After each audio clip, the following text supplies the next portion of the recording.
2100 रुपयाच्या हप्त्याचं लाडक्या बहिणींचं स्वप्न काहीसं मावळलेलं आहे। कारण लाडकी बहीण योजनेसाठी गेल्या वर्षी जी तरतूद करण्यात आली तेवढ्याच रकमेची तरतूद 2025-26 या वर्षासाठी करण्यात आली आहे। लाडकी बहीण योजनेसाठी 36,000 कोटी रुपयांची तरतूद करण्यात आली आहे। आतापर्यंत 33,232 कोटींचा खर्च लाडकी बहीण योजनेसाठी करण्यात आलेला आहे। 2,53,00,000 महिलांना या योजनेचा लाभ मिळाला आहे। त्यामुळे लाडकी बहीण योजनेच्या लाभार्थ्यांची संख्या आणखी घटण्याची शक्यता वर्तवली जाते आहे। तर लाडक्या बहिणींसाठी नेमकं काय आपण बघूयात। लाडक्या बहिणींना 2100 रुपयांचा हप्ता मिळणार नाही आहे। लाडकी बहीण योजनेसाठी आतापर्यंत 33,232 कोटींचा खर्च झालाय। लाडकी बहीणसाठी 36,000 कोटींची तरतूद करण्यात आली आहे।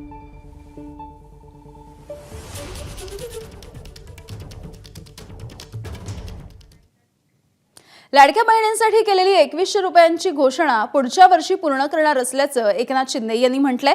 तर यावरती विरोधकांनी सडकून टीका केलेली आहे। निवडणुका डोळ्यांसमोर ठेवून प्रलोभन दाखवल्याचा टोला अंबादास दानवे यांनी लगावला। मुख्यमंत्री माझी लाडकी बहीण आहे, ती देखील त्याच्यासाठी देखील आम्ही 36,000 कोटी रुपयाची तरतूद केली आहे। त्यामुळे विरोधक जे आहे त्यांना बोलण्याचं काही संधी ठेवली नाही। आता ते वाढणार कधी त्याच्यावर आमचं काम चालू आहे। आता आम्ही जी घोषणा केलेल्या आहे त्या प्रिंटिंग मिस्टेक नाही आहे, ते ऍक्च्युअल आम्ही करणार आहोत। जे केले ते पंचवार्षिक असतं ना, 5 वर्षाचा आपला वचननामा असतो।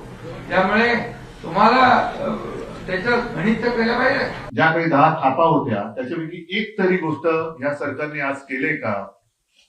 पहिली जी होती ती लाडक्या बहिणींना 2100 दिले का? नाही। हा अत्यंत बोगस अर्थसंकल्प खरंच 10,000 वर्षात नसला तरी गेल्या अनेक वर्षात मांडला गेला असेल या विधानसभेत, असं मला वाटत नाही। दरम्यान गेल्या 10 वर्षांमधला बोगस अर्थसंकल्प पाहिला नसल्याची टीका उद्धव ठाकरे यांनी सरकारवरती केली। तर सर्वात बॅलन्स अर्थसंकल्प आहे असं स्पष्टीकरण फडणवीसांनी दिलंय। महायुती सरकारला एक संकल्प पत्र 2024 महाराष्ट्र विधानसभा निवडणूक भारतीय जनता पार्टी ह्याच्यातल्या तुम्ही काय आता पहिला हा अर्थसंकल्प मांडल्यासाठी एक तरी गोष्ट तुम्ही आजच्या अर्थसंकल्पात मांडली का? मग हे कधी होणार तुमचे संकल्प? मग 2050 साली काहीतरी करू, 3,876 साली करू, याला या वर्षीचा अर्थसंकल्प नाही म्हणता येणार। म्हणजे एकतर अधिक कामं ही पूर्वी जी सुरू होती त्यातलीच आहेत, त्याच्यानंतर जी करणार आहोत ते उद्या करू, परवा करू, ह्या अशा पद्धतीचा अर्थसंकल्प आहे। आणि हा अत्यंत बोगस अर्थसंकल्प खरंच 10,000 वर्षात नसला तरी गेल्या अनेक वर्षात मांडला गेला असेल या विधानसभेत, असं मला वाटत नाही। मागच्या वर्षी लाडकी बहीण योजना आपण घोषित केली आणि त्याची तरतूद आपल्याला करावी लागली, तरीही आपण कुठेही आपल्या कर्जाच्या लिमिटचं उल्लंघन हे केलेलं नाही। त्यामुळे मला असं वाटतं की अशा या सगळ्या ज्याला म्हणतात आर्थिक तणावाच्या स्थितीमध्ये किंवा भाराच्या स्थितीमध्ये देखील अतिशय बॅलन्स्ड अशा प्रकारचा हा अर्थसंकल्प या ठिकाणी सादर झालाय।